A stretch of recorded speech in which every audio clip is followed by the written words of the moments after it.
What is up, you guys? Welcome back to Twink Revolution. I'm Sam. And I'm Gian. And we're joined by Anna Khachiyan of the Red Scare podcast. Holy fucking shit. How's it going, Anna? Hi. For anybody who's not familiar with Red Scare, what the hell you've been doing and why are you listening to us? Because, for context, Sam had only ever listened to one podcast ever, and it was Red Scare. And then he's like, we should do a podcast. And I'm like, what's this podcast going to be like? He's like, just this. This is what podcasts are, right? And we wanted to ask you a little bit about, lots of stuff, but what is... So, clearly, as soon as we have you on, there's going to be a bunch of people who are going to, DM us concernedly, be like, not a good look, sweaty. Yeah. How you don't go in for any of that, though? I mean, in terms of just, guilt by association, you're, pretty brave in terms of, just talking to people who you think are interesting, right? Yeah. Are you guys going to get into trouble, or are you already hated on the left? We're already hated. Yeah. Okay. Yeah. All right. So there you go. No, it'll be worse, though. You kind of a special kind of bile is reserved for you by certain weirdos. Yeah. Tell me about it. I don't know. Have you noticed? I feel like it's only when we have women on who are heterodox that we get most hate. I mean, yeah, it's weird because every time I bring this up, people say, "Well, you're doing kind of the Liz Warren AOC ID poll thing that you claim to abhor, and you suggest that all of your haters are misogynists or sexist." I believe that there's an element of misogyny or sexism. I believe that in the case of the Hillary campaign, when she was complaining about sexism and misogyny, I completely, fully believe that there was an element of that and that she wasn't fabricating it. Granted, there's also a lot of people who disliked her because she was a pedophile abettor and a war criminal and all this other stuff, for legitimate reasons. But yeah, there's a weird element of bile that gets thrown at Amy, Angela Nagle, me. Yep. It's because our names start with an A. Yes. Amber. Yeah, the problematic A women. Yeah. I mean, do you think there's something to do with it just sounds harsher when a woman says the exact same thing? I mean, I feel like we get away with a bunch of shit for being hi, we're gays, and we're kind of young and bubbly, ha ha ha. We can just say the exact same shit, and we usually don't cop much for it. We can just plagiarize you basically and get away with it. What's the most controversial thing you've said? Oh, I don't know. That the Chaz Garden was really shit. Is that a hot take? I don't know. I mean, look, I also don't actually say anything controversial. Everything that I've ever said is completely potboiler, kind of accepted, commonsensical. I'm not even on that Justin Murphy tip where I'm if a 16-year-old is allowed to set climate change policy, she's allowed to go on a pedophile's private jet and administer a massage. I mean, yeah, I don't know. Probably there's some kind of element of a woman saying it sounds more off-putting or unpleasant because women are supposed to be accommodating and convenient. And I actually really respect and admire those women who are good at being nice girls and or dumbing themselves down. Yeah, somebody like Liz Broinig, who gets a lot of shit, by the way, but she's so darn nice and pretty and likable, and she knows what she's doing. And I think it's actually her true nature, and I don't think she's faking or anything, but she's really kind of admirably wise in not succumbing to the pressure to blow off steam or whatever. How much do you feel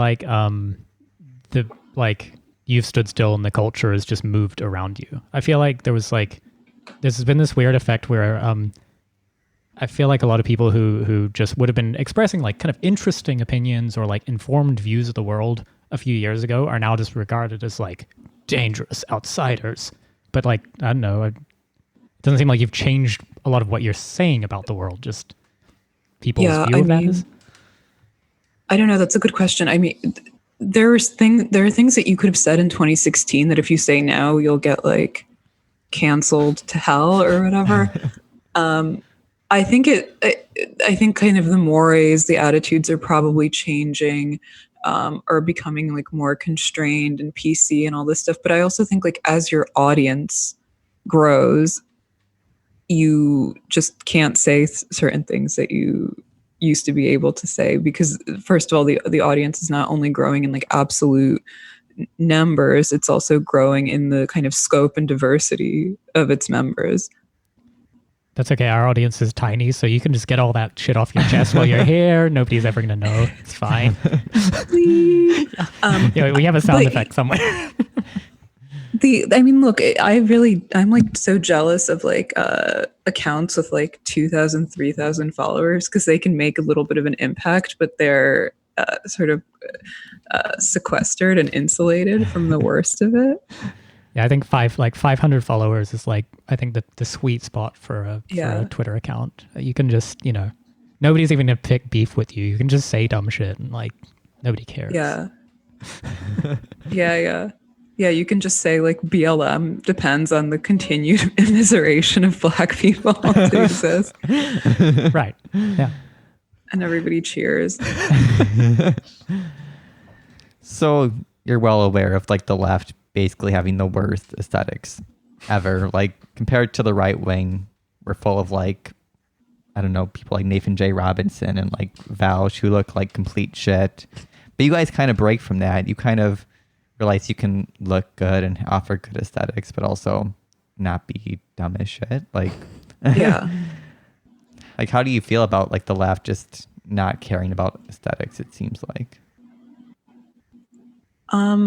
That's a good question. I mean, first of all, I object to this label dirtbag left. Dash and I always joke we're like too glamorous to be dirtbag left. I'm not a dirtbag. Like my mattress may be on the floor, but I'm not a dirtbag. I like designer labels and like going to the spa and whatever. I don't know. Vaush reminds me of that guy Maddox, the Armenian guy who used to write under like a pseudonym, but he was like kind of center right and used to brag about eating animals. That was like his thing. Like for every tear you shed, I'll eat 3 animals. It's like that sort of thing. But Nathan J. Robinson, he's like, I was thinking about how he like dresses like if Prince was white and had poor motor skills. Fuck. Oh God.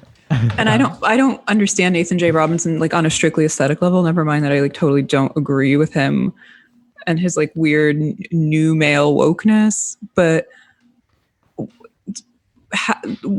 he was on Twitter today, I think, saying that anarchists and socialists are the same, implying that he was a socialist and an anarchist. But in Amy's words, he dresses like the plantation Riddler. I think that's her terminology for him. It's so weird. There's like this kind of disconnect. I can almost appreciate Nathan because at least he has a consistent aesthetic. True. Yeah, he's memorable. I mean, if the goal is to cultivate a memorable personal brand that makes you want to punch him in the face a little bit, I mean, he's succeeding on his own terms. Yeah, I don't know. I mean, the left would probably do better if they had kind of a stronger and sexier aesthetic, but more importantly, just the kind of ideology behind it is so defunct and bankrupt. We haven't even, we can't even talk about aesthetics. We have to like talk about the kind of ideology first, which is like totally incoherent and self-defeating or whatever. The right wing, you can't claim that they have a particularly strong or directional aesthetic either, but they are producing at the very least interesting art and literature. Mm-hmm. Yeah, as my friend Jack, the perfume nationalist, says. Sorry, I had to do it once. No, I mean, but it is sort of interesting, right? That whatever the left used to be a sort of cultural bastion of is gone because it's not the same left. I mean, it's the Democratic Party writ large with like some people who think the Democratic Party could be a bit better. And I think there was a period, 68 and where the left had the monopoly on these kind of like culture jamming, prankish, postmodern aesthetics, that in 2016 were totally co-opted by the right wing. And like you saw this happening, a lot of people commented on it. But on the other hand, this is no fault of the left and no fault of the right. I think it just goes to show that aesthetics are kind of empty packets for ideology. Yeah. And I don't know, like, I feel like some of my introduction to the left was the actual, like, the edginess of Soviet aesthetics as a teenager. Like, that was a thing that actually made me, like, sit down and read some shit. Yeah. But first I wanted to, like, be like, fuck you, Dad. I'm gonna hang a Russian flag on my wall. I'm cool. I'm gonna pet some space dogs. Is that a euphemism for something? I was a teenage boy, so it probably was. Yeah. Petting some space dogs, as you say. But you saw like the left, in 2016, 2017, reviving this like Russian communist aesthetic, and it was also kind of like corny and fell flat. Well, given that they repudiate anything to do with the actual political project of the Soviet Union, it's sort of because they're all anarchists. So, I mean, to the extent that like somebody like Vaush or whatever enjoys this wonderful career as a left commentator now and spends all his time like just calling anybody who thinks the Soviet Union did anything good a Nazi. Like, I didn't know that. I'm actually not. I've purposely stayed away from Vaush. I've heard his name here and there. Smart, very smart. For some reason, I confused him with Roosh, the seduction artist, the Armenian apostolic seduction artist. Yeah, but then I realized, not that far away. Actually, I feel like Vaush probably would have a bad time trying to bang in Denmark too. Like, yeah, probably. Yeah, both motivated by politics, entirely inspired by a sexual pathology. Yeah, I feel like the one value of like Soviet aesthetics is like the homoerotic nature of all the propaganda posters, but the left is so anti-sex they won't even utilize that. It's so disappointing. Yeah. Well, the left has beyond an aesthetic problem. The left has a serious sex problem. They refuse. They want to.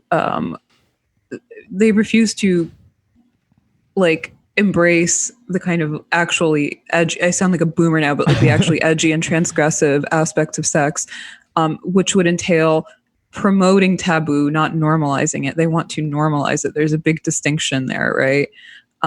So they are totally opposed to like hyper masculine homoerotic aesthetics. They're opposed to like hyper objection of or objectification of women, but they want their kids to like go to a furry pride parade. Could you say a little more about that? I mean, you've made versions of this point before, and I feel like people maybe deliberately misunderstand what you're saying, as in, well, maybe disingenuously, but I mean, there is something about the loss of the erotic, right? From not just from the left, I mean, just from our world, like from the society we live in. I mean, yeah, I think it's probably because there's just a loss of like privacy in general. Everything is totally like on the surface, above board. I think this is like a neoliberalism problem, as kind of the neoliberal ethos is all about, right? Cornering new markets in places where they shouldn't exist. And, you can't have a kind of like erotica or a concept of the erotic when you can see whole like readily on social media. You don't even have to like scroll over to like the porn sites. Right. Do you think, I know we've seen this manifestation coming up over and over again about Glenn Greenwald and his hot husband and age gap discourse. Like, that shit's just baffling. It's entirely explainable, but it's more like there's a bunch of like people who are entirely pathological about sex feeling very aggrieved that this 19-year-old and this 37-year-old hooked up and seem to have enjoyed each other's company for 16 glorious years. It's a little creepy. Just kidding. Cancelled. Cut our mic. Yeah. We're pro Glenn on this podcast. I mean, yeah, like the consent and grooming question is, I think that this is a problem of like elite overproduction. That's really the problem. It's seriously like everything goes back to this theme. Um, you know, somebody on Twitter made the wonderful point, like you have to wonder how much of this discourse is like caused by people in their 20s who still feel like adolescents, because kind of like all of the traditional markers or milestones of adulthood, like having a steady job or buying a house or having a family, have become basically difficult to impossible to attain, right? And also they're on the hook with their parents, they're on the hook probably with like a kind of nanny type college institution. So people are like getting older and not passing through the milestones that are traditionally associated with adulthood. Mm-hmm. We're all locked in like kind of a perennial state of childhood. We're like Peter Pan, but fat and on SSRIs.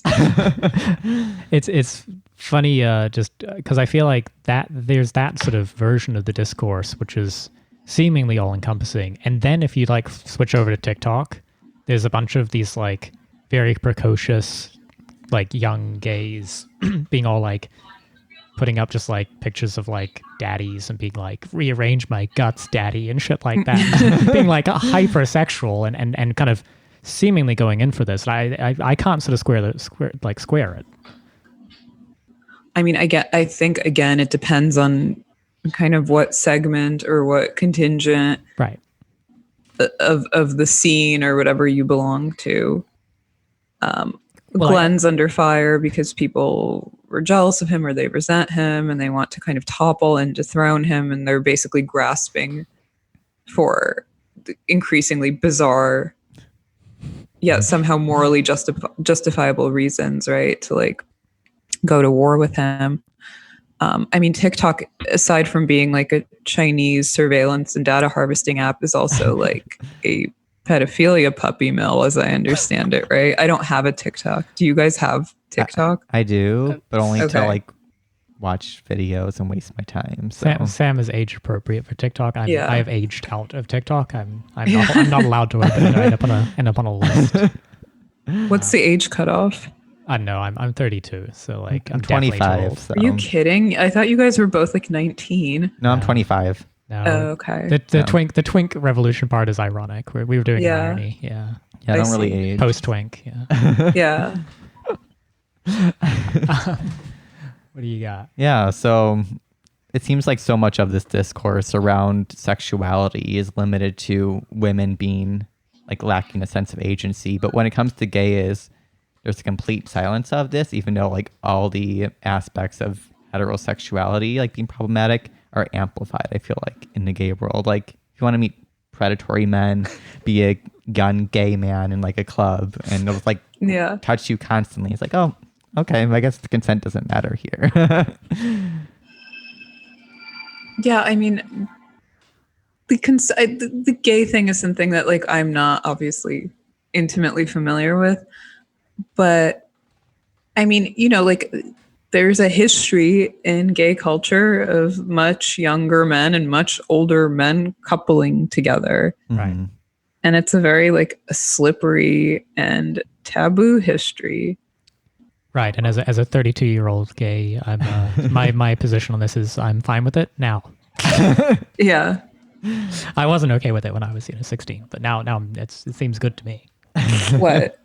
The age gaps. Like yeah. No, I mean, I mean, I think they're fine. They're not. They're neither good nor bad, as I see it. They're probably just like a fact of life, right? Well, for sure. No, I could, but it is. It's certainly surprising to just see like the culture wielding around to be like a very small group of people seemingly getting very animated about this. I think you're right that it's really more about like this is ammunition. I can just call everyone a pedophile and like it might stick. Yeah. Versus I feel like the actual culture itself is starting to realize like everyone is still a weird like delayed adolescent. Like me too. I like still don't have my life figured out. So theoretically the gap between me and a 21-year-old or whatever has actually shrunk compared to when I was 21. So we're all pedophiles. In fact, we're all children. We're all pedophiles and we're all being groomed by pedophiles simultaneously The Venn diagram is complete. Yeah, no, exactly. I love that. We're grooming you right now, Anna. Across state lines, even. It's really very, somebody call the FBI. We want to ask about babies. Babies? Okay. Babies. Well, you've spoken about this topic before around the kind of weird like antinatalism. The gays, just because we have to pander to our audience, but like it is an interesting point that this sort of like there is a tight bifurcation where it feels like the sort of the straight world of all, particularly women who are sort of going like, I never need babies, don't give a shit, are doing the things that the gays have been doing for a lot longer, and the gays seem to be kind of coming full circle, and more of them are like having kids and actually being like, wait a minute, maybe there is some like fulfillment outside myself. Yeah, now more than ever. Yeah, gays be adopting or hiring surrogates. Yeah, I have noticed that. That's a pretty kind of interesting. I think like these things are cyclical, and you always want what you can't have, and the grass is always greener. And again, I think babies are also kind of an elite overproduction problem, like people who are trapped in perennial adolescence or essentially downwardly mobile will never own any assets or property, are basically economically precluded from having a child. I have to rationalize after the fact why they don't want to have children. I think that that's all it's about. And the funny thing is, like, poor Proles and Lumpen have been having kids for millennia. They just pop them out. Yeah, weird. It just keeps happening, right? Yeah. One rainstorm and a broken tire later, and there's babies everywhere. Yeah, everywhere. Yeah. And, I think like in a kind of ideal hypothetical world, everyone who wanted to have a baby could have one. But this is a question of like lifestyleism too. It's like these people understandably don't want to bring him to the world if the baby's future economic and health prospects are lower than their own, if they cannot provide the lifestyle that they once enjoyed when they were babies. Do you think it's that in terms of I feel like there's an aspect of that, but I feel like well, to think for myself, like what would happen if I had a child right now? There's a blackout or whatever, and something weird happens, and it was a child, like my actual living standards would decline pretty substantially. And I have to think like just purely selfishly, it would be kind of a bad thing for my life. Ignoring the like, oh, the climate change, the baby's going to have a horrible life. I don't even give a shit at this point. It's just like my actual life would get worse. Well, I'm curious how you got Well, that's the other big issue. Yeah, that's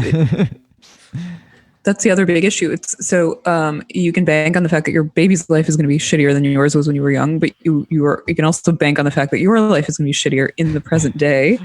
And I think the kind of understandable, commonsensical thing to do is to defer that decision forever until it's too late. Right. I understand that, like, if you're like a 34-year-old project manager who makes whatever $50K designing diversity PDFs for some creative agency in like New York or SF, and your life is like online shopping and brunch and whatever, you probably don't want to lose the very few amenities that make your life moderately worthwhile,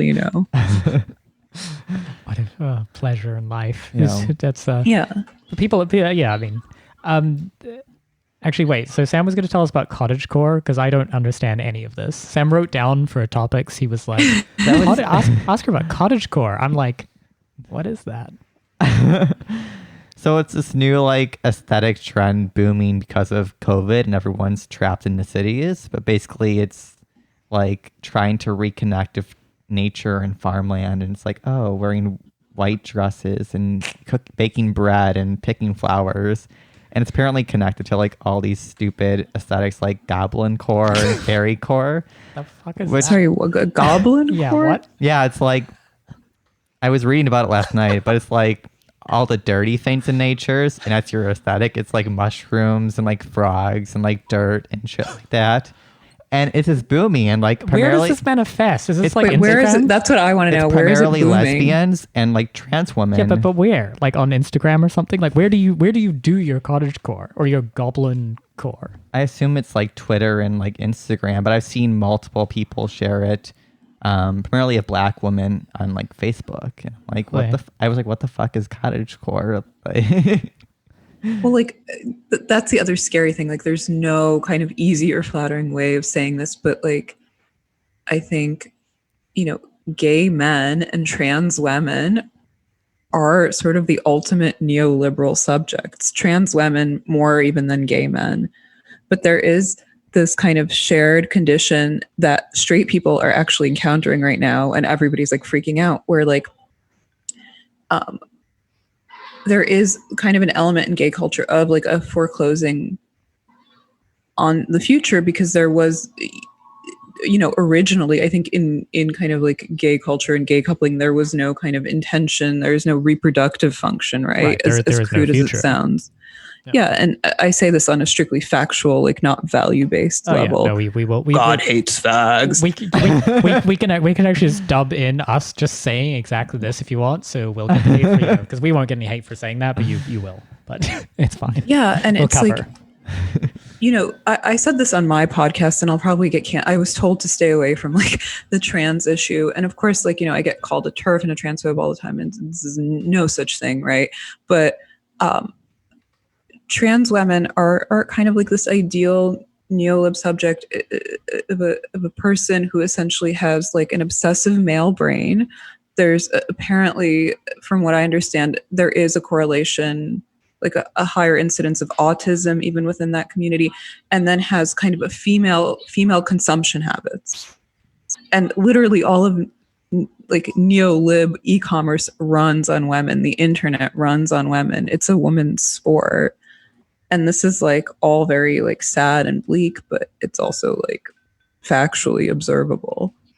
I have to only because listeners will ask, and I can't leave that point hanging in the air. Only to say, like, I often like to give people a chance to say, what from a purely like sort of rights and social treatment perspective, what, like, I assume you share some sort of polite values about like how actually existing trans people should be sort of treated in terms of socially and legally and things like that.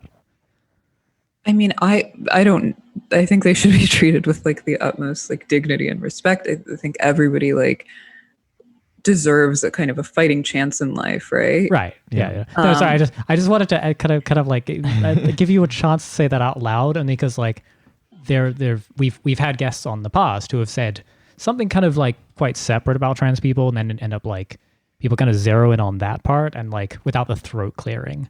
Amy comes to mind of like Amy doesn't do the throat clearing first of like. What did Amy say about trans people? Not much. Okay. Yeah, no, it's more just in everything she says, right? She will never do the throat clearing of like, by the way, I like, I'm actually like fine with all these, like, I kind of agree with you on like the way polite society shit. I hate to even do that. It's so embarrassing. I feel so cucked. I it's agree like, too. Like it goes without saying, I also live in New York. Like, who do you think my friends are? It's girls, gays, and trans girls. I don't, I don't hang out with straight guys. Right. Yeah. No, I mean, fair enough, because they're men the are other trash. thing Am I right, lady? Yeah. Men are trash. I'm drinking through my, drinking my MASH watermelon lemon lime from my male tears mug.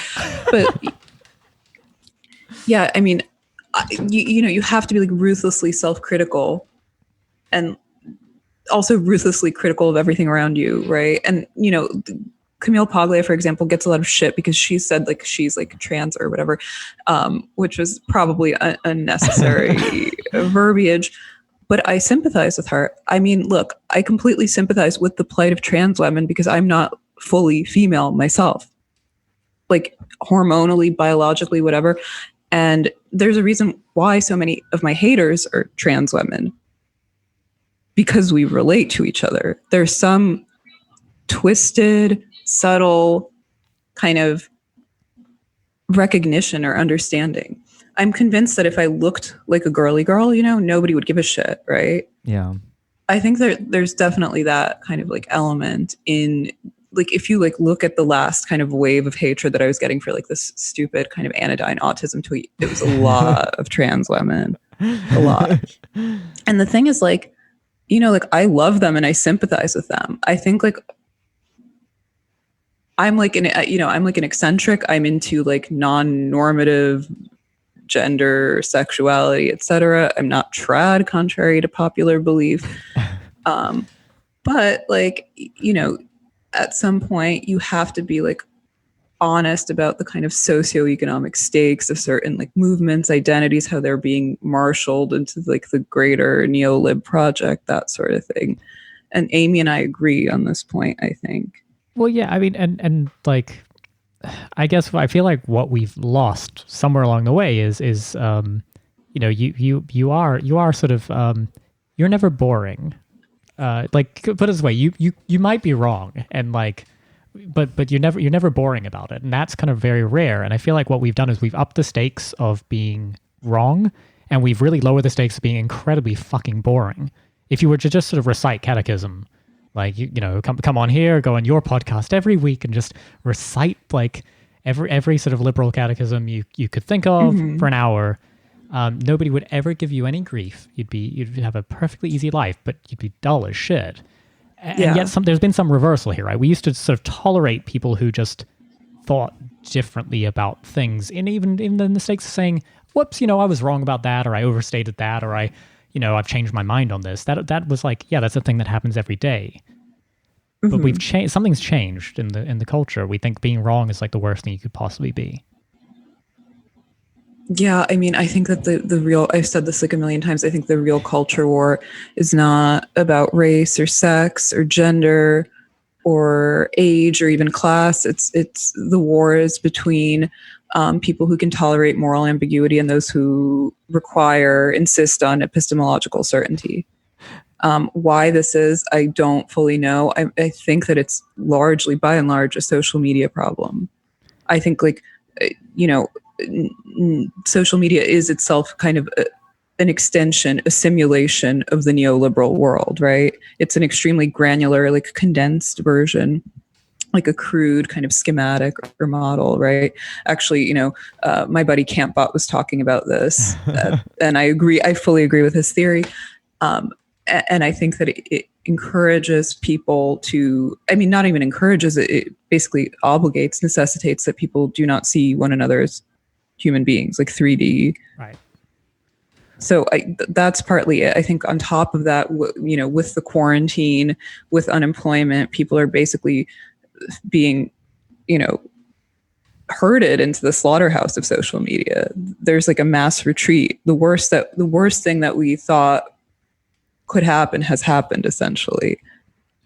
It turns us into sort of perfect little neoliberal subjects in terms of like, turn yourself into a brand, sort of, whore yourself for likes or whatever, and for views and clicks and OnlyFans subscriptions or whatever. And that's like, it does something to our brains. I'm quite certain.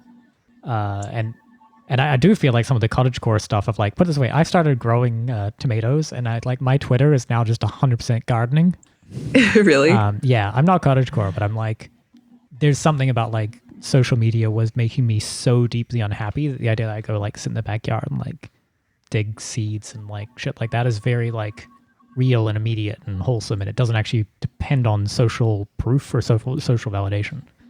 Yeah, well, when you guys, I asked you guys to like gay-splain cottagecore to me, and I thought it was like that kind of prairie bonnet I think it is some of that. It totally yeah. is. No, I think you were right on the right track. Remember like a couple of years ago, the kind of bonnet core or like prairie core thing was a really big deal among like kind of like New York media outlets and like kind of rich girls with faux poverty aesthetics. Yeah. And it's kind of like Taylor Swift folklore. Like that was the kind of normie mainstream version of cottagecore.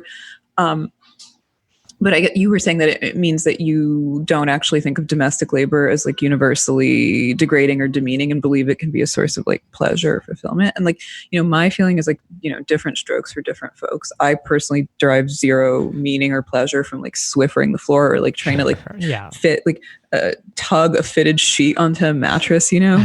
desperately like by myself. Yeah. And like, when I'm alone, I live like a soldier. I literally eat canned tuna and do push-ups alone in my room. That's hot. But, I think about I, for example, I love to cook for my boyfriend, not because I love to cook or because I love my boyfriend, just kidding.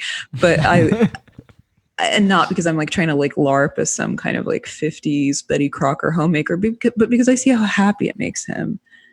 And like to this point, the cottagecore thing reminds me of those like templates that were trending a couple of months back that were like, I'm at capacity. Oh yeah. Thanks for reaching out. Yeah, thanks for reaching out. And I think these are just like these kind of social templates and trends and like cultural presentation are just like ways for like spurgy people with poor social skills to hack interpersonal relations on some level. Like they literally need a guidebook or a manual. And like, I got in trouble for this autism tweet. Obviously, I think autism is real, and obviously I think women can have it. But I also think like pseudo autism is on the rise. And like what I mean is not like fake autism or people faking autism for clout or for attention, but like autism-like symptoms that are brought on by being too extremely online. Well, it's sort of classed as a spectrum of behaviors, right? So you're talking about that. Perhaps you're seeing manifestations of it that are sort of like less interfere with people's lives less directly, but or in more specific ways. Or maybe because there's no kind of interference because they're literally homebound and on the internet all the time. And like, socialization is like habituation. It requires kind of exposing yourself, immersing yourself. And I think now we have this unprecedented situation where people are both extremely socially isolated and extremely over-socialized. So like the rancor and desperation that you see bubbling over the so-called cancel culture or whatever is a function of that in part, coupled with, again, the kind of constricted health, employment, economic outcomes. And these are people just like creating kind of hacks for commonplace scenarios and situations, things that would have been totally like, you wouldn't have thought twice or like meta-analyze them like 2 years ago. Yes, right. It seems like when I was reading, I think it was a Vice piece about the cottagecore booming in the like LGBT, primarily lesbian and trans world. It was because of trauma politics. And they're like, oh, I grew up in a rural town and all this homophobia and transphobia. So me wearing like white dresses and baking bread in like the countryside is my way to like deal with my rural childhood being shitty. But I'm like, for one, as a person who grew up in a small town, you do not wear a white dress in the woods. You'd be muddy in like 2 seconds. But yeah, holy shit, fuck right off. Also, no one bakes bread. They're all poor. Like they're like, who has time for making bread? Like no, they eat like fucking Little Debbie and like only. By the way, only rich white people wear rich white people. Only rich white people actually and rich black people actually wear white because the dry cleaning bill is high. Yeah. You literally like it's a little queer on the prairie. It's like, yeah. Well, but also, so I thought my like, so I'm from like generations of Italian like peasant tomato farmers. That's my like my cultural memory. It's baked into my skull ridges and shit. But I thought this was terribly glamorous and what I was going to get into and be like, oh, I'm gonna go do this in quarantine.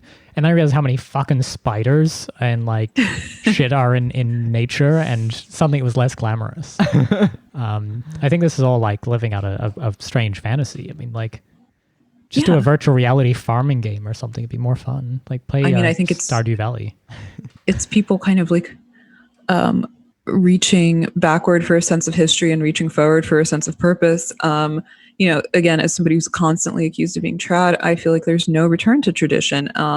It's not going to be your salvation just because you desperately want it to be so, and like forget cottagecore, which is essentially like a glorified like a fashion and lifestyle trend. Right. But even things like religion or childbearing, right? Like, for a certain type of middle class, highly educated, downwardly mobile millennial, this is the new thing, right? To embrace religion or have children in this very self-conscious, self-aware way.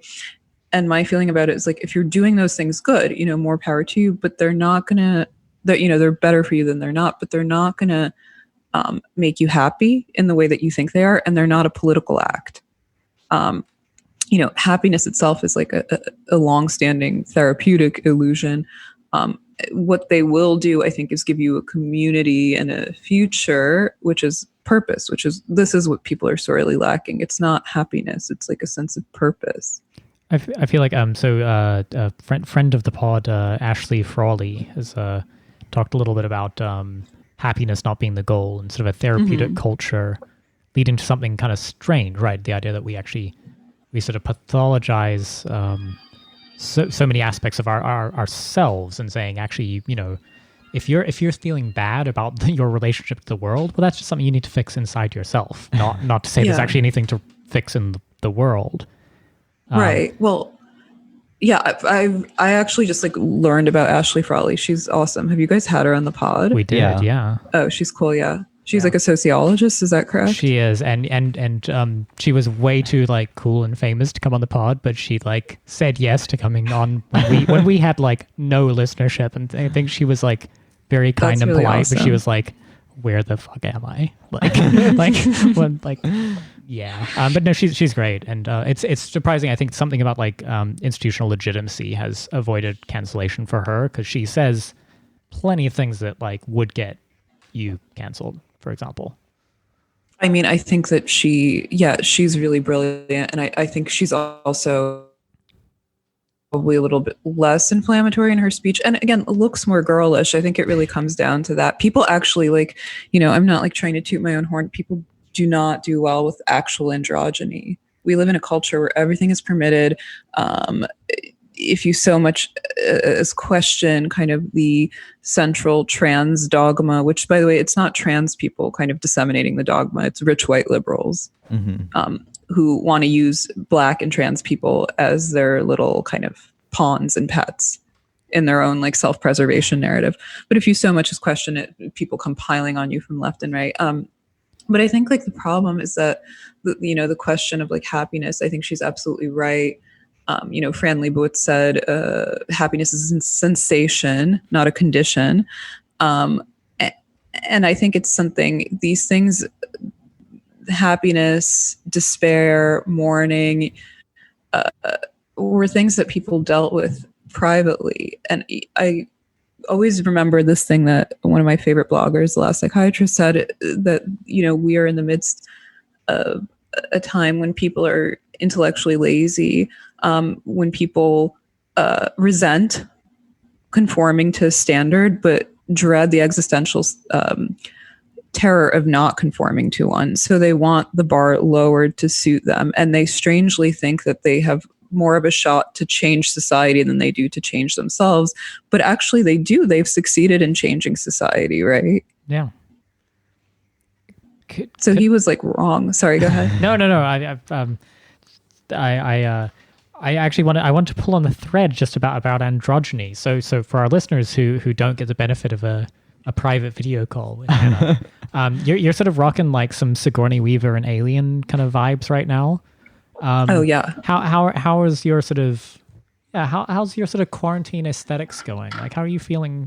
What are you trying to what armor and are you trying to put on, and what face are you trying to show the world in quarantine world? I'm just trying not to get fat. Succeeding. Yes. I'm not even trying to get thinner. I'm just trying to stay baseline. Cool. Well, I mean, just like why talk to gays if not so they can flatter you? So you look great, yeah. Anna. We love it. Yeah, honey. This is a thank you. pro Anna account. Yeah. But yeah, I mean, I think like the thing that I've been thinking about a lot on some level is that we are too self-aware and self-conscious to like go back to the way things were, right? Yeah. Not to mention the way things were never that way, right? It's a kind of nostalgic revisionism or something.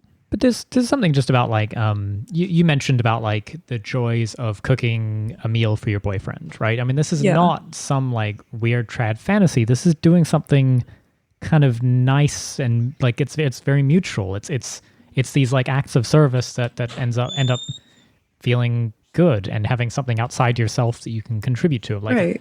I love it when I get to be handy around the house, when I get to be useful, like be kind of butch and be like I'm quite handy, so I'll like go have to like fix a hinge or some shit or like that, tighten some screws on something. I'm like, cool. I've been useful. I've been useful to another human being, and like that's cool. Well, men need tasks. Yeah. Even gay guy. God, men yes. love tasks. Yeah, we love tasks. Sometimes it's just like jerking off strangers in a gay bar bathroom or whatever. But we still need like a manual task. Yeah. But do you think there's almost something kind of dirty about that recognition, or you're just called trad for believing that there might be something outside yourself you might derive sort of fulfillment from? Yeah, I think the problem, the kind of like the problem is that people are no longer feel like they have kind of reciprocal obligations to one another, and they're afraid of commitment. And like I ask myself, like, well, why have children? Well, it's very simple, because you believe in the future, right? Mm-hmm. It's as simple as that. And also you can use some like built-in unpaid domestic laborers. You gotta put those like nimble fingers to work. Those fitted sheets will finally get put on without you having to do it. Yeah. But I think, on some level, people who are truly trad are just doing a cope, as they say on the internet. I hate all this internet slang. I'm too old terrible. For it. Yeah. But, and people will say like, well, going back to the way things were is not only impossible, it's undesirable. But in my mind, it's the other way around. It's not only undesirable, it's impossible.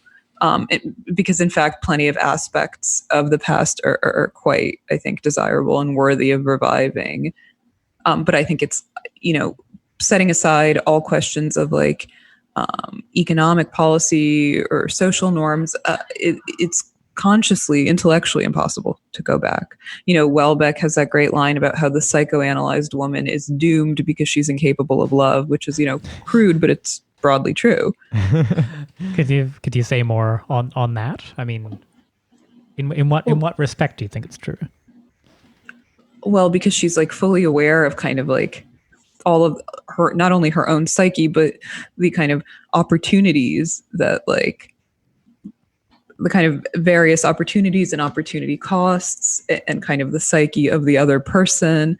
And it seems like increasingly, I mean, the great theme of his work, right, is the question of whether love is possible in contemporary times. And I think generally he falls on the side of no. And that's not only because the sort of economic and social landscape is essentially conspiring against us, but because we're also conspiring against ourselves, because we refuse to commit because we can always optimize or upgrade. Yeah, I feel like for us, we've gotten called trad quite a bit as well for like saying families are good. And I'm like, how are gay people trad? Like, yeah, can gays be trad? I don't think they can be, but there's kind of like Disney gays who are like, I don't know, sort of I'm maybe just caught up on a very like strange notions of like, I don't know, monogamy or relationship neurosis or something. It's all neurosis though. It's not trad. Well, I feel like that's not us. I mean, I don't know. I feel like they explain that to me. Only to say that there's a generation of gay men coming through now whose notion of what a healthy relationship is looks like some like Leave It to Beaver shit. Yeah, because they've simply taken a rejection of like kind of gay hedonism and then married it with like some weird like nostalgic version of relationship culture that never existed, and they're like, this is my ideal, this is all that we'll do. And it's a rejection of everything. Like it's mental. I mean, it just seems horrifying and unnatural. It's like kind of like heteronormativity married with like a professional managerialism, which is like the worst combo. Mayor Peter Buttigieg. Yeah, exactly. I don't think he's gay. I mean, I'm a Pete Butt truther. You're a Pete truther, okay? And I think that he made a Faustian bargain, and Lucifer said a Chastian bargain. Lucifer came up and said, like, dude, like, you have the opportunity to run for president, but you got to pretend you're gay. You have to say you've sucked a single dick once with the lights off, and you prayed on it afterwards. He's like, I don't suck dick, but I do get my dick sucked. Yeah. Am I right, fellas? Yeah. I feel like Pete Buttigieg is like less sexual than Donald Trump, which is like zero already. Like, it's gun to your head. Which one of them would you smash? Donald Trump. Okay, yeah. It's funny because I've never seen people hate Buttigieg more than other gays. Like gays hate him, which is a sign. Yeah. If your own kind hates you, you're doing something wrong, you know? And like Donald Trump is like a kind of uniquely devoid of sexuality. I actually like did a thought experiment and pictured what it would be like to witness him having sex and was just like so horrified. I also don't think that he's like sexually attracted to women really. No. He has a very woman's approach to women. Like he kind of like jealously regards them and scraps them for parts. Yeah. Yeah, no, he's sort of like, you know, oh, lovely round and firm breasts that fill out that bra rather nicely. It looks good on you, honey. Great legs. Yeah, great smile. But yeah, I don't know. But I feel on some level also that like, you know, objectively speaking, like the last 50 years and certainly the last 30 years have been pretty disastrous for women. Mm-hmm. Like, I think like women are equally, if not more miserable now. Right? Yeah, because the gays have it good now. I mean, and I say that without any sense of irony. I mean, we literally are sort of the like, there are no societal expectations of us. If you just sort of declare yourself like, hello, I'm a cis gay man. Mm-hmm. Nobody expects anything of you, and you don't get to play Privilege Olympics anymore. But what you've got in return is like, yeah, you've no obligations to anybody. Like perfect picket fence life with literally zero obligations. Yeah. I mean, I think you guys, white women and gays, are slipping in the progressive stack. Total. Oh, we're way down. We're not even on it anymore. If I go to a DSA meeting, I'm not getting my. Nobody rolls out the red carpet anymore. No. But it is funny in terms of social validation, right? It doesn't work in privilege sort of discourse anymore. But in actual real power terms, there's just no expectations placed upon us. Whereas women still have, I think, the same expectations probably placed upon them at the end of the 70s. Like nothing's substantially changed there. I mean, it's really interesting because, you know, like I have to do my like obligatory Christopher Lasch reference. And he talks about how like, you know, instead of blaming, he's writing in the 70s, he talks about in Haven and a Heartless World. I had this harebrained idea that I would read every Lasch book and then do a video about him. Oh, cool. For the YouTube, and then shoot up the YouTube headquarters when I was demonetized. Hot. But we stand. You know, like he talks about how like instead of blaming the family for the state of affairs, you know, of women's misery and their kind of like wage slavery, we should blame the relentless demands of the market itself. And instead of asking how women can be liberated from the family, we should ask how work can be reorganized and humanized to make it possible for women to compete economically with men without sacrificing their families or even the very hope of a family. And that hit me like a ton of bricks, right? Because the problem is still the same today, right? And I think work in general, this is not a gender issue, work in general should be reorganized and humanized to suit everyone. Yeah.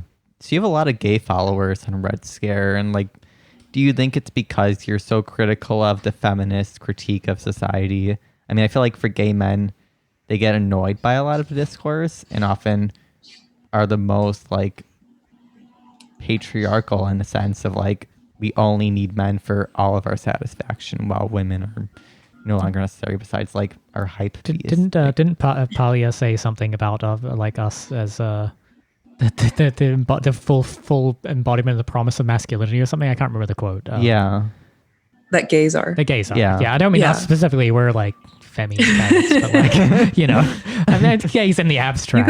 You guys look like size zeros. 28-inch waists. Yeah. Wow. Yeah. Yeah. That's like the lowest you can get for men, right? Right. And it's the correct amount because otherwise, you're wearing children's clothes. Yeah. I still need a belt, so. Yeah. I think gays, they certainly are like the last group of people who actually understand masculinity. Yeah. Yeah, I think that's true. Like like I get a lot of shit also for my taste in men, but it's much closer to like what gay men like. I think you and than Sam what probably have women like. exactly the same taste in men. If I were to guess. Really? I think so, yeah. Hey, what is your taste in men? I mean, like my ideal man is like Mr. Clean. Oh, I like a okay. bald asshole with like hairy fingers who looks like he might hit you in public. I'm like similar. I don't want Mr. Clean because I want hair on the head, but like the big muscular type, but also like might choke you out and kill you in the end of sex. Yeah, exactly. Yeah. People got mad at Dasha and me because we said, we were analyzing the Lana Del Rey lyric, he hit me and it felt like a kiss or whatever. Yeah. But this is like, what is the nature of like a female or like a twink sexual attraction? And it's like, Quentin Crisp said there is no great dark man or whatever, and you want to be in the presence of a man who could strangle you but has chosen to be tender instead. Yeah. That's the nature in a nutshell. It's not pleasant, but it's true. Well, did you ever watch Euphoria, that show with like Zendaya? I sure did. Yeah, it wasn't. I mean, I thought there was something super interesting about that show for such a sort of stark and unflinching depiction of that, right? Of Jules character goes and seeks out this kind of dangerous older man. In some sense, he's sexually aggressive. He's hot. Right. Well, I mean, that's the thing is, I think to what they are trying to tell you to the viewer is like, this is hot to the, either to you or to this character. And like for sort of, there was the LGBT, it's funny, like LGBT media in general has done a poor job of portraying the fact that that's just a kind of base reality for a lot of gay men. Like, yeah. And for women, and I don't think it's portrayed particularly unflinchingly in media for women either, right? No, I mean, there's this idea that like,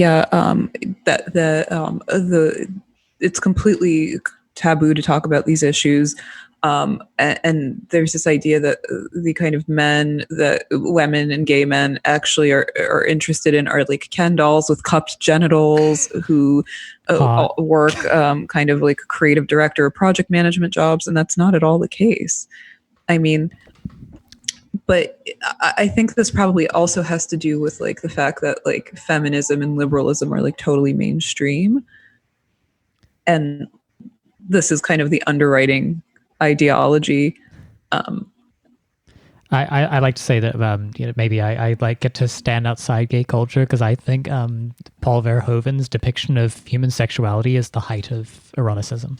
That's my hot take. I'm not familiar. What should I watch of Showgirls or Starship Troopers or some shit? Like it's just like it's Ken dolls and Barbies just being kind of mashed against each other is his idea of like human sexuality. It's really fun. Right. Yeah. And I feel like there's so much class component. I feel like the richer the man, the more aggressive they're going to be towards the like young woman or like twinkish gay man. At least in my experience. Like I remember DC, I was with some like astrophysicist salesman in like DC area. And I was like, oh, that's so cool. You sell rocket ships. But he was like hands on the throat. And I'm like, oh, okay, well, I guess this is fine. Like, Daddy. Yeah, and I mean, but part of the reason we like these kind of dynamics is because they're inherently risky and you don't know what you're going to get. Yeah. But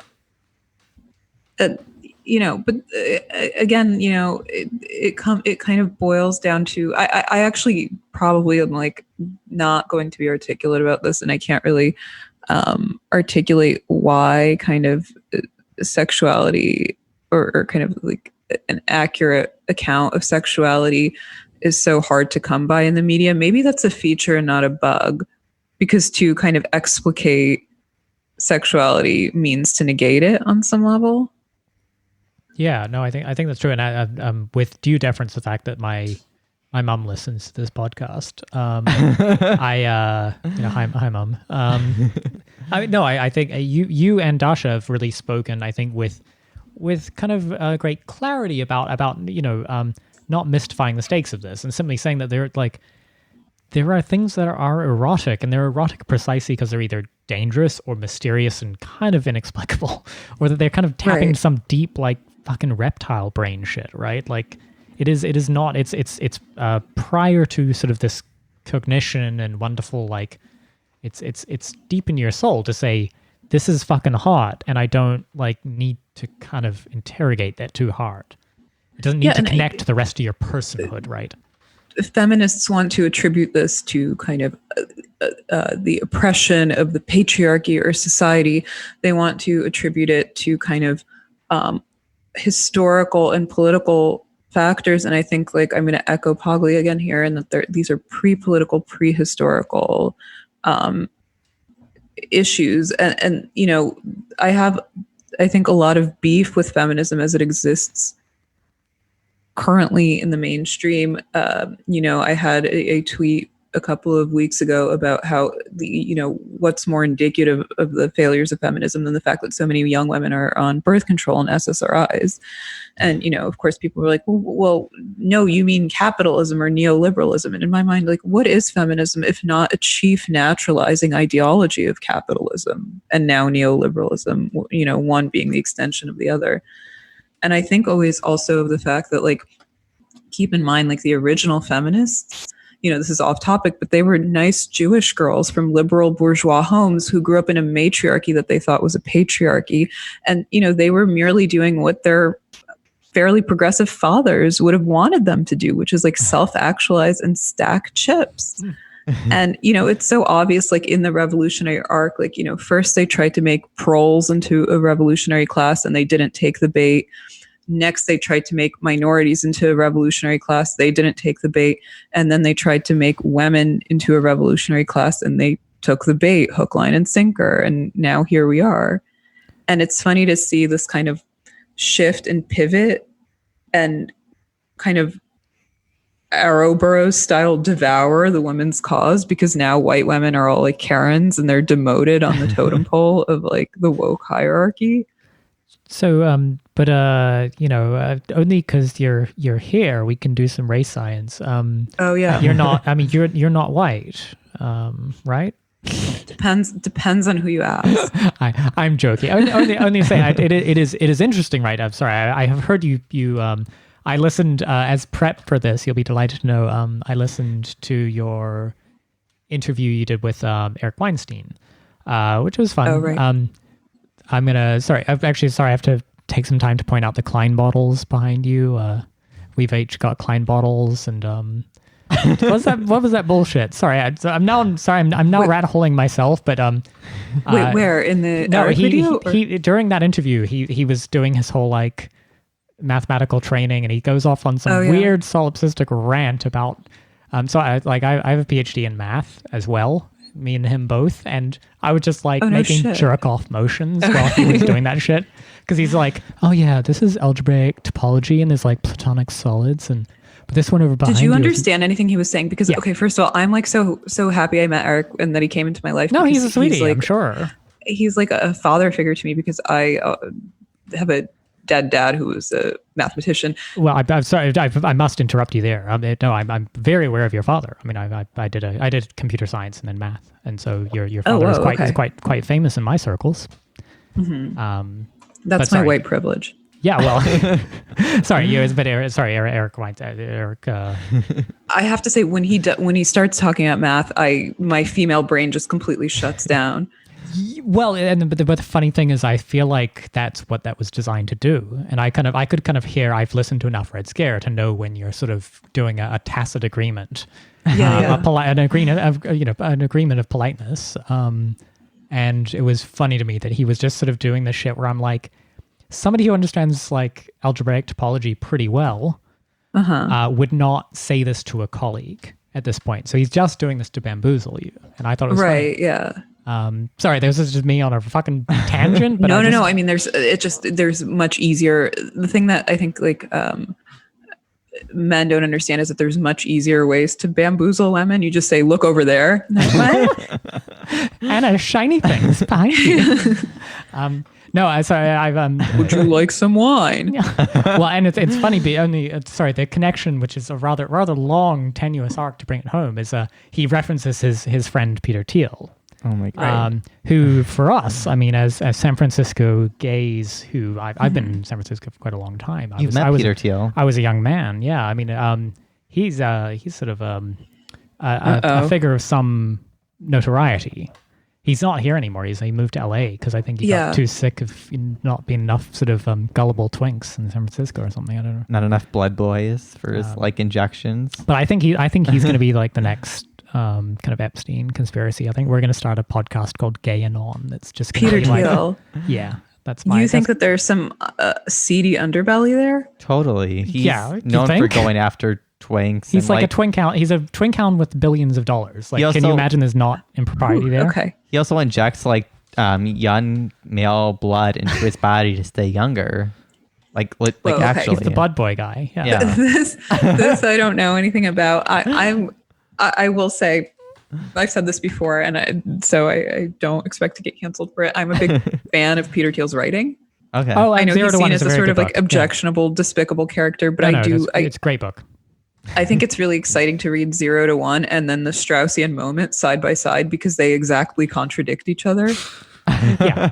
No, he's he knows what he's doing. He's quite brilliant in his own way. I just think I'm sorry, I'm just trying to stack chips for our future podcast launch. I'm not I'm not trying to cancel him now. God, we're gonna keep our powder dry on that one. You got to slow your roll there. Yeah. No, God. I always like to just start planting that seed so that we get hot anonymous tips later when we're just grifting this into a media career. But it's funny, like the fact that people have a problem with you even for talking to somebody like Eric Weinstein, who's, pretty benign. Yeah, I mean, he seems nice. Like, he's just such a nice guy and a sweetheart and like a good person. I think people, I mean, look, Eric has the same problem that I do, that anybody with like any sort of platform does. It's that he's a one-dimensional person in the eyes of people, kind of who experience him primarily through like Twitter and YouTube and on his podcast. But, that's kind of a garden variety standard issue problem. Yeah. Yeah, no, that makes sense. I mean, it's more like for left orthodoxy, in order to be the best leftist to get featured on, the Antifada or whatever, you would need to repudiate him as a sort of rich guy shithead, right? You can't possibly have a conversation with this man. Yeah, he's just a good and like well-meaning liberal. There's nothing. Right. He doesn't seem dangerous. And I mean liberal in not in the pejorative sense. I mean like just literally that's his politics and his worldview, right? Yeah, and this is like kind of like I like these kind of people. I didn't meet many of them until I like moved to New York. But my favorite type of person in the world is like a middle class or upper middle class Jewish liberal. They're the most kind of like cultured, for lack of a better word, and compassionate, even though they're annoying in their own way. Everybody's annoying in their own way. But, I'm glad to know them. Well, I feel like I think it was like the last time we had Amy on. Sorry, second to last time we had Amy on. We ended up having sort of a weird kitsch moment of both being like, we are both of an age. I think I'm slightly older than Amy, but not by much. And we're like, we both were just sharing appreciation for Christopher Hitchens as like, actually there was something remarkable about that ability to be kind of like, just to have a strong view that you're willing to sort of simply articulate to anybody in a sort of polite and friendly way, right? And that's like a lost art. I'd say like people like Jordan Peterson are sort of still kind of stand out by themselves, not for I think his fucking views are mostly bullshit, but holy shit, to simply stand up and say, this is what I believe and I will tell it with you without obfuscation, I will sort of talk to anybody about it is kind of rare. We've just lost that on the left. Yeah, well, that's really dispiriting. I mean, look, I like Christopher Hitchens. I don't agree with all of his views. No, yeah, same. Yeah. I like Jordan Peterson. I don't agree with all of his views. I will take Jordan Peterson or Christopher Hitchens over any one of these Antifa, anarchist, leftist, Vaush people any day. I literally I had this conversation with a prominent leftist the other day. I would rather watch 1,000 hours of Jordan Peterson videos than 1 fucking minute of a Vaush like debate me bro anarchist bullshit. Yeah, or like Antifada or whatever. Yeah, all that shit. It's just tedious. These people, like all the people that we bring up, are kind of in their own way, again, annoying and tedious and difficult, but they're also complicated, interesting. They're not boring. Maybe Right. Jordan Peterson is a little bit more, he's a little bit, Amber said it well, he's kind of like a lachrymose dad, and he really is. But, Which goes back to the fact that gays all want to fuck daddies. So Yeah. fine, you know, so he's interesting in that regard. It's only but you know, sexually. if you have like any basic instinct, like you watch videos with him, you know, I went to Toronto and saw him debate Zizek. This you is were a guy there? who, Oh, yeah, shit. I went there for the pod. Yeah, it was fun. This is a guy who's clearly like a nice and not poisonous person. He's like really harmless. He's not a grifter. I think he's perfectly earnest, and he happened to make you know, find an inn and make a lot of money. But yeah, what I really can't tolerate on the left is this kind of like truly, I guess, dogmatic doctrinaire thinking that dismisses wholesale any sort of like complexity or deviancy from the kind of consensus opinion. I don't know if this is a new thing because I actually haven't been around on the left that much, you know, but it's really staggering. It really is like an in-group politics. I think Amy's right about that. Her dad's Lebanese, right? So she's Yeah. technically not white either. Oh, she's politically white though. Well, she she's- likes to Yeah, tell, yeah, she's exactly. white. She's Christian Maronite, so they're like Right. the whitest of the Middle Eastern people. So you Is mentioned you're kind of on the left. Like, how would you define like your political view? Do you have one, or kind of just how do you describe that to people? I mean, I'm not a political person. That's okay. I think that, you know, my personal opinion about it is that women, it's a really dire situation we're in when women start caring about politics. I don't think women should care about politics. They should care about culture and aesthetics. Yeah. Same for gays, probably. But I started like getting into researching politics out of necessity because there was no way around it. Because there was such a like staggering crashing death of culture, you know. Yeah. There's, even if you wanted to get into culture now, you couldn't because there's nothing. It's everything's so boring, right? It's like somebody said on Twitter, it's like literally like Jordan Peele movies and you know, like Chrissy Teigen or something. But I think I have like pretty standard potboiler like leftist economic views. Yeah. You know, I believe in like most of all, I believe in kind of like universal healthcare for everyone.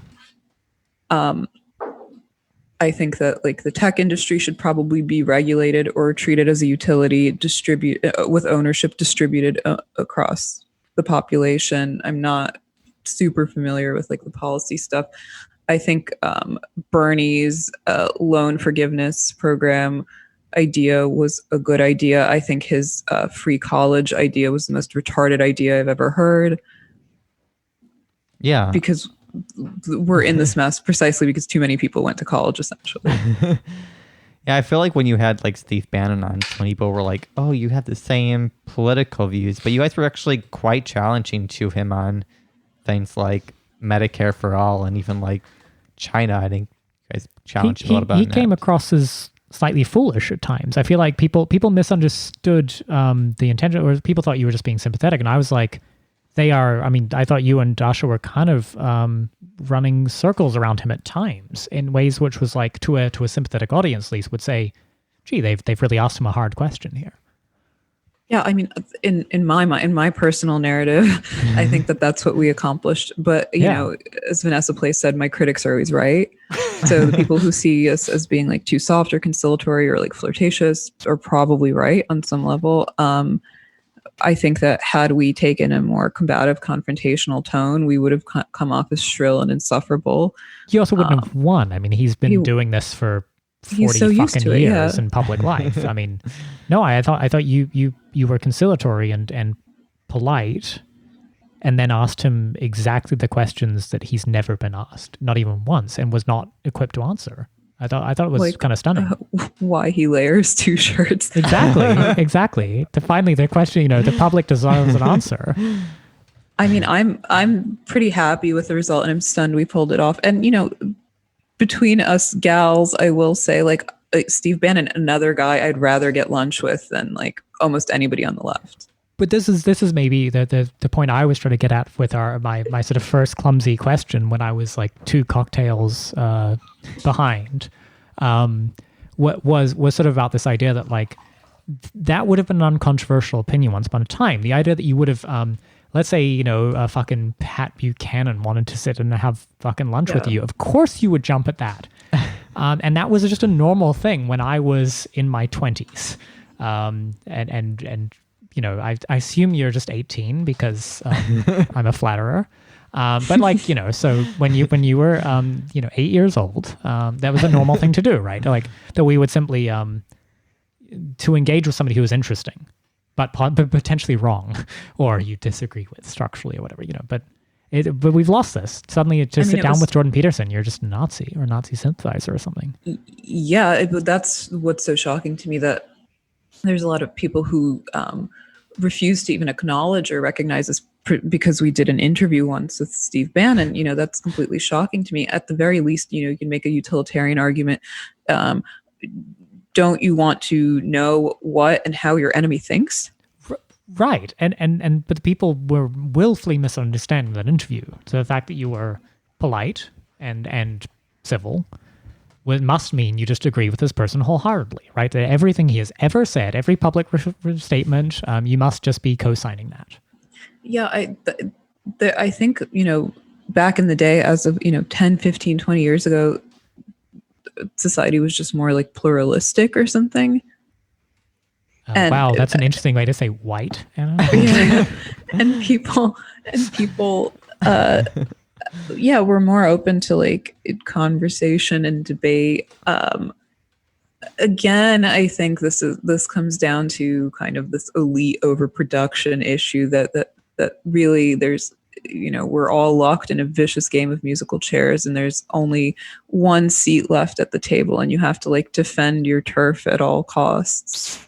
So we've talked about like the white discourse, and you're like half Armenian, and right now there's the Armenian Azerbaijan like discourse. And I saw you posted a bunch about like being like dismissed as like Armenians because you're part of the white privileged group. I'm curious, like, do you view Armenians as white, and do you think it's a burden at all? Do I think it's what? Do you think that like the Armenians are just like being dismissed because they're considered part of like the white, like, do Armenians have white privilege? Yeah. In Azerbaijan. On the question of like, are Armenians white, it really depends on who you ask. Yeah. I think if you ask an American, yes, they are. If you ask a Russian, no, they're not. I don't think it really matters. Yeah. And it certainly doesn't really matter what I think. I personally do not care if Armenians count as white or not. Like, interestingly, though, if you look at Russia, this is just, it goes to show how kind of conditional, contingent, contextual these kind of race discourses are. And I think my beef with the American race discourse is that it's a monopoly. Yeah. It does not permit any other kind of racial discourses. And it's yet another example of like American exceptionalism rearing its ugly head again, but now through this kind of like negative narcissistic lens. But, there's quite a bit of racism against like Southern ethnic minorities in Russia to this day. Like the slur for people from the Caucasus is Khachik, which sounds like the root of my last name. And it means... Should we bleep that? Yeah. But it derives from the word khach, which is an Armenian word for the stone cross that you see on a lot of our kind of church and funerary iconography. There's another word for minorities from the from Central Asia and the Caucasus called chernozhopoy, which literally means black ass, which is the Russian equivalent of the N-word. So Russians call people from the Caucasus and from Central Asia the N-word all the time. We are the bleep of Russia. And can you call us some gay slurs in Russian? Just let loose. What's the consensus? Is Golpnik like? Is that what it is? The gay slur? No, light blue or gay, something. Isn't that the like? What's up? Is there some like light blue or something? The kind of the PG-13 one is goluboy, which means baby blue. Oh, that's the one. Sorry, blue baby. Yeah, blue. Golpnik is like is sort of like Adidas tracksuit kind of guys. Oh, the lump and proles. Squatting Slavs with cigarettes. Yeah. Who are pretty aesthetically gay. Yeah, totally. Saying. Yeah. But hot. Like hot. You wouldn't kick them out of bed. No, definitely not. And the X-rated slur for gay in Russia is pedik, which derives from pederast or pedophile. Oh, okay. Yeah. Right. So they were prefiguring the online left of just calling everyone pedophiles. That's hot. Because kind of like the like, two-dimensional, like one brain cell, like Russian conception of gays is that they're all pedophiles.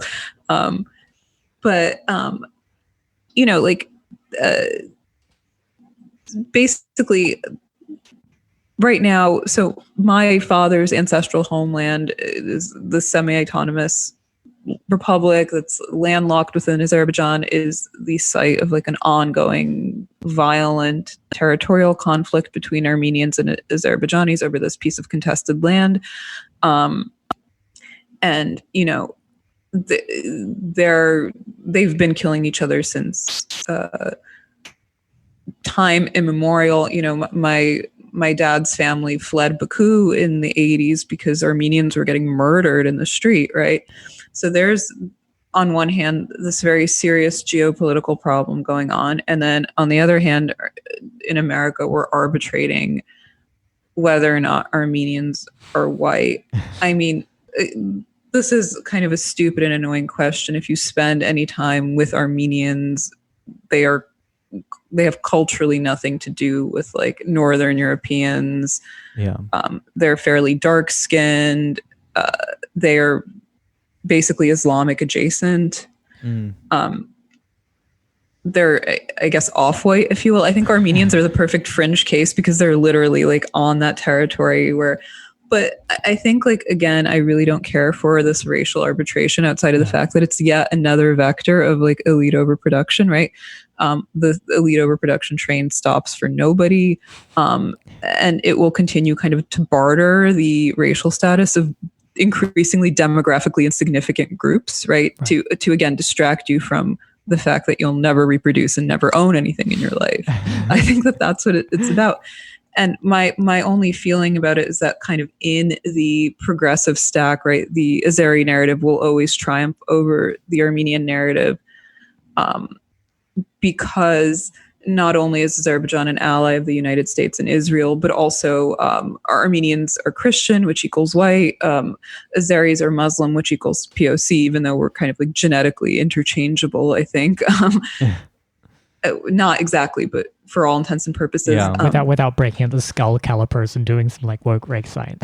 Like it's not important what cultural differences and certainly, I mean, but this is the invitation, right? To sorry, we were kind of trolling by trying to bait you on this, but only to say that like there's a racial discourse here, right, which is very happy to invoke racism. I mean, and to do easy racism in service of a kind of identification of races in order to figure out which ones we have to do anti-racism about.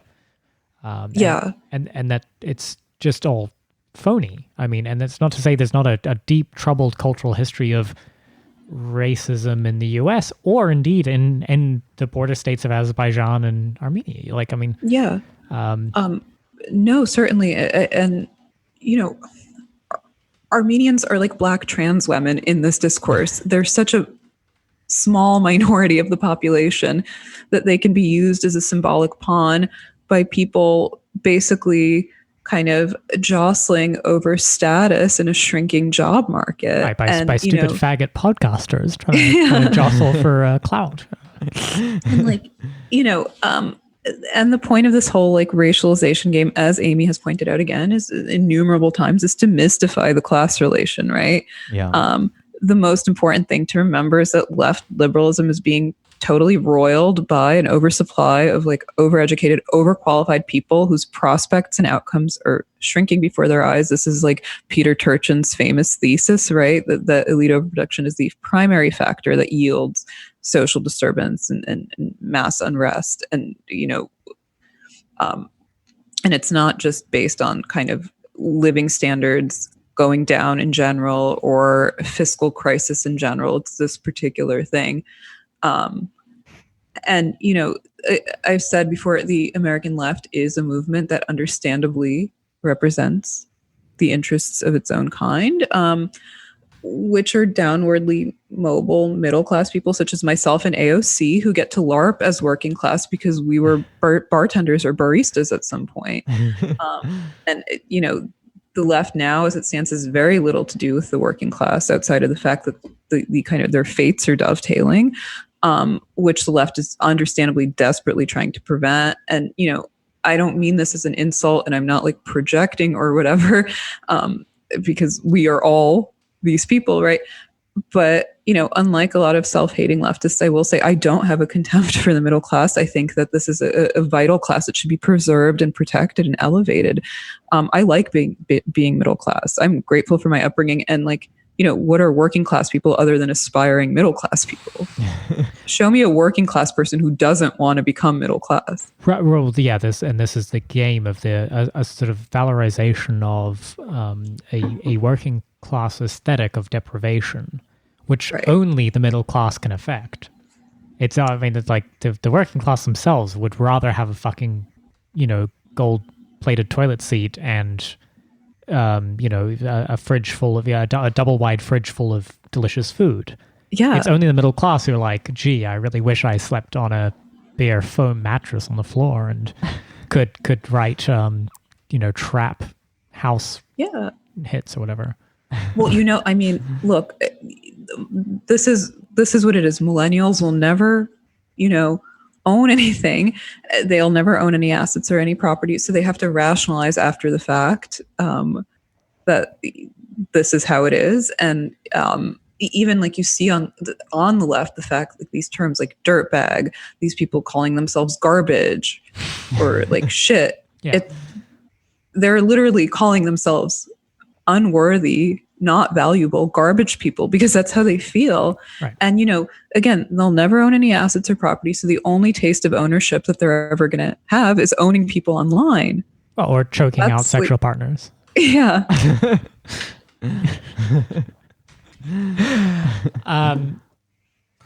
Sorry, Anna, we want to give you the final word.